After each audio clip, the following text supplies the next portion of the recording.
Party ने जो कहा अभी वो तो कह दिया। पार्टी के कार्यकर्ताओं के मन की आवाज क्या है, यह है गुलाम नबी आजाद और बाकी इस तरह के लोगों को सुन लेनी चाहिए। जो आदमी 5 पेज की चिट्ठी में 1.5 पेज तो अपने पुराने पदों के बारे में लिखता रहा कि पार्टी ने मुझे ये पद दिए, दूसरे पेज पर जाकर कहते हैं कि मैंने सेल्फलेस सर्विस की। अरे वाह, ऐसी सेल्फलेस सर्विस तो सबको करनी चाहिए। फिर एक के बाद एक आप पद गिनाए चले जा रहे हो और फिर कहते हो मुझे कुछ मिला नहीं इस पार्टी में। ये क्या बात है कि जब राज्यसभा खत्म हुई और आप तड़पने लग गए, बिना पद के आप एक सेकंड नहीं रह सकते। चुनौती का समय है, सब मिलकर लड़ रहे हैं। राहुल गांधी के नेतृत्व में पार्टी को मजबूती दी जा रही है, कोशिश कर रहे हैं कि वापस से पार्टी उसी ढंग से मजबूत रहे। और इस पार्टी को कमजोर करने में, माफ कीजिएगा, योगदान किन लोगों का रहा है? यही तो लोग हैं जिनका योगदान रहा है पार्टी को कमजोर करने में। आज पलट कर कह रहे हैं पार्टी कमजोर हो गई। अरे आपकी वजह से कमजोर हुई, हर कार्यकर्ता जानता है। आप सीडब्ल्यूसी में रहे, इतने साल रहे, हाथ उठाकर सीडब्ल्यूसी के मेंबर बन जाते थे, तो तब आपको नहीं समझ में आता था कि ये गलत है या सही है। आज वो सारी बातें गलत लग रही हैं आपको।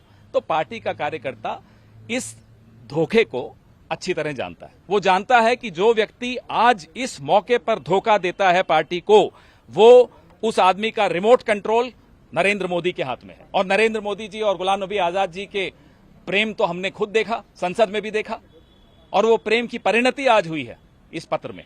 तो इसका रिमोट कंट्रोल किसके हाथ में है, ये पत्र किसने ड्राफ्ट किया, उनकी काबिलियत थी न थी, सब कुछ नजरअंदाज करते हुए इस पार्टी ने गुलाम नबी आजाद को बहुत कुछ दिया। और उसके बाद आज इस तरह की चिट्ठी, पूरा देश का कार्यकर्ता इस व्यक्ति को माफ नहीं कर। तब बोले थे क्योंकि तब पद था।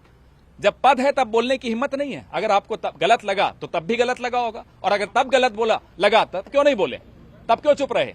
मतलब आप स्वार्थी हैं, मतलब आप पद के आगे आपका मुंह बंद हो जाता है, और अब पद नहीं है तो मुंह खुल रहा है। ये क्या तरीका है? तब बोले थे, क्यों नहीं फिर खुद भी सीडब्ल्यूसी से रिजाइन कर देते? राहुल जी के इस्तीफे के विरोध में बैठ जाते धरने पर। कई साथी हमारे बैठे थे, यहीं बैठे थे जहां हम खड़े। तब तो चुप थे क्योंकि तब पद का लालच था। अब जब वो पद नहीं रहा तो सारे आदर्श, सिद्धांत, तरीके सब याद आ रहे हैं इनको।